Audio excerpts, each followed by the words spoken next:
Hey, what's going on, guys? Just want to give a quick update on Fubo stock for this week, kind of everything that happened. And really, I want to just kind of dig into where the value proposition is. Really, not so much in the short term, but the long term. So, kind of diving into this week, kind of the typical Fubo volatility. So, really, if you're a long holder, it really doesn't mean a whole lot, but, some of this volatility. I mean, I feel like we get these big moves during the quarterly updates when they release the financials. If there's any other catalyst, that's when we get the big moves. But in between quarters, you really just kind of get a lot of this volatility. So I've honestly been swing trading it quite a bit. I was able to kind of ride this wave and add 5,000 more shares this week. I think I had him somewhere around like 325 or something and was able to sell near the top of this. And you can tell just based on the volume and the movement of this, that's kind of what a lot of people are doing. Long term, it really doesn't matter. If you're long Fubo, then just hold it and add on the dips. But really playing some of this volatility, you can add a lot more shares. So I was able to sell kind of near the top here. I think it was around like 340, 345 where I sold, and then bought somewhere down here around 320. So I was able to add a good chunk of shares just from that movement.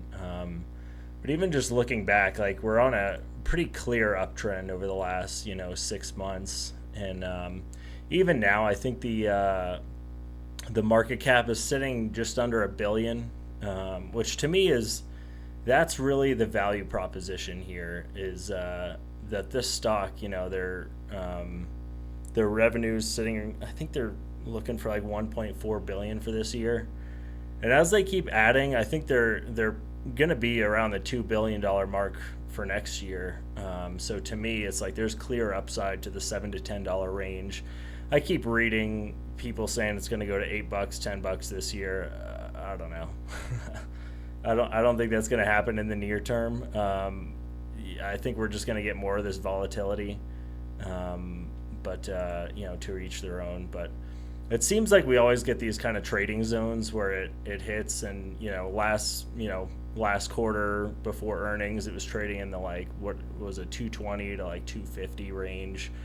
Now it feels like we moved up. It's kind of in the like 310, 320 to like 350 range. So that's where I see a lot of the opportunity in the near term, is just being able to kind of swing trade it a little bit, add some more shares. But yeah, the real value is holding this thing long, because I could see in the next year or so we could go to the $7 to $10 range, and that's kind of excluding any real catalysts. I think they're ripe for some real strategic partnerships.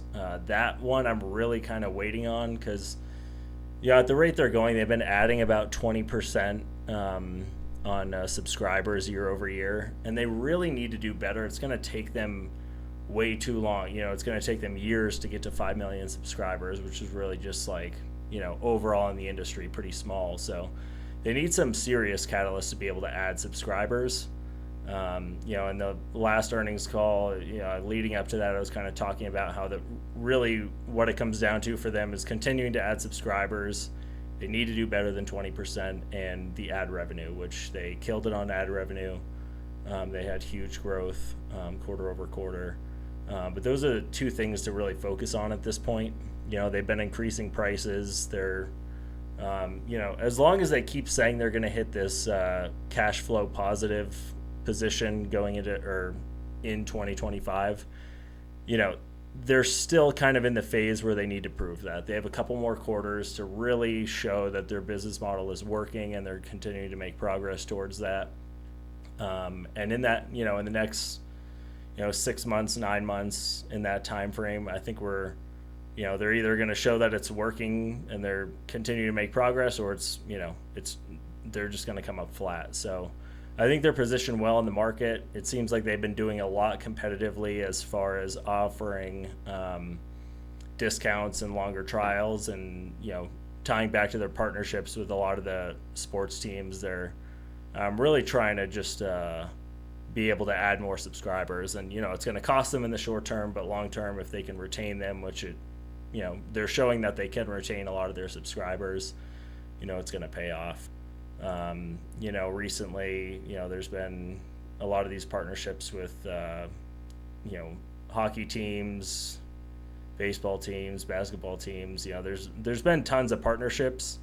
I think that's great. I think it's going to help. I don't think it's going to be a huge needle mover in the long term, but it gives them some legitimacy in the space too, that they're the partnership with these major teams. So another thing I wanted to dig into though, just real quick, because they're trading around like 330. I think they closed around today.